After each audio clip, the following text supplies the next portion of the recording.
chismoso at mga chismosa sa mundo ng beauty pageant. Hi mga karagaragan! Welcome back to my vlog. Kita nyo naman sa ating nalantang paanahaw minupusal distraction loko, diba?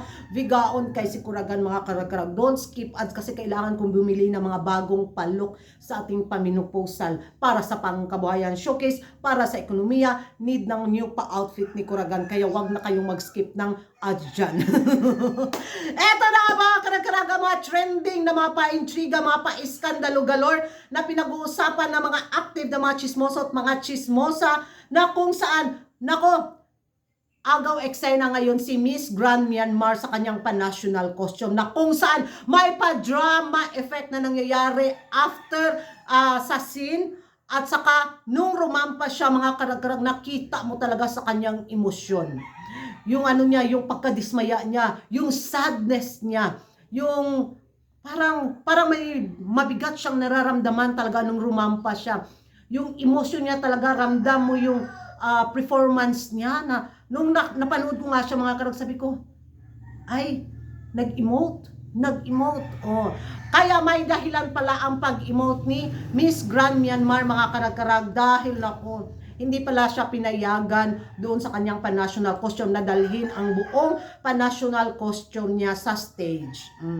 Kaya pala ganun yung gigil, yung galit, yung sama ng loob ni Miss Grand Myanmar mga karag-karag sa kanyang naging performance. Kasi nga, kung yung kabayo lang niya ang pinayagang dalhin sa stage. At ayaw payagan ng Miss Grand International dahil sobrang bigat, 200 kilograms. Tapos, kaya hindi siya pinayagan pala kasi masisira ang stage. Pagdalhin ng buo ni Miss Grand Myanmar yung pan-national costume niya sa stage. Kaya pala umiyak siya mga karag-karag sa sama ng loob. So, para naman sa akin naiintindihan ko yon kasi nga nag-effort yung Team Myanmar, di ba, para sa kanyang pan-national costume kasi ang ganda naman sana.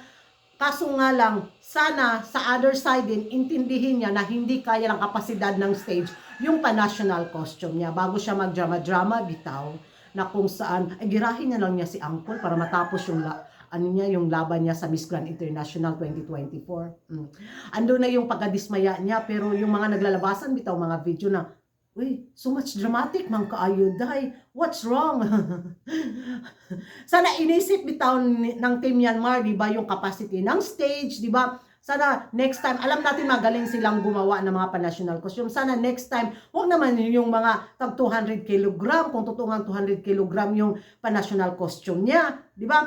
Kasi, guba, oy, hugno.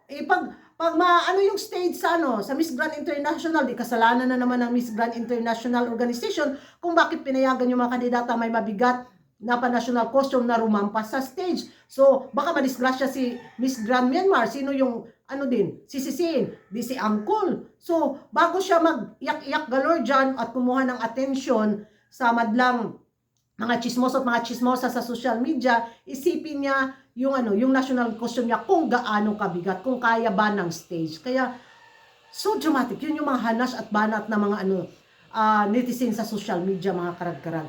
Para bang bata daw si Miss Grand Myanmar, hindi man lang nag-isip. So, buti nga pinayagan siyang dalhin yung kabayo niya. Kaya, ganun pala yung, akala ko panain niya si Uncle ba? Yung sa galit bitaw niya. Ayun, andun, nakisimpatiya ako sa pagkadismaya niya dahil pinaghirapan yung national costume niya. But in the other side, ira kahit kaday. Ganun yung magiging reaction ko. And that's all for today's mga karag-karag. Ano yung magiging reaction nyo sa pa-drama effect nga na nangyaring pa-iskandalo sa national costume ni Miss Grand Myanmar 2024. Mag-ingay tayo sa comment section at kung hindi ka pa nakapag-subscribe sa YouTube channel ko, don't forget to like and subscribe Kuragan Karag, ang babae lagi ng karag-karag. And see you in my next vlog. Bye-bye!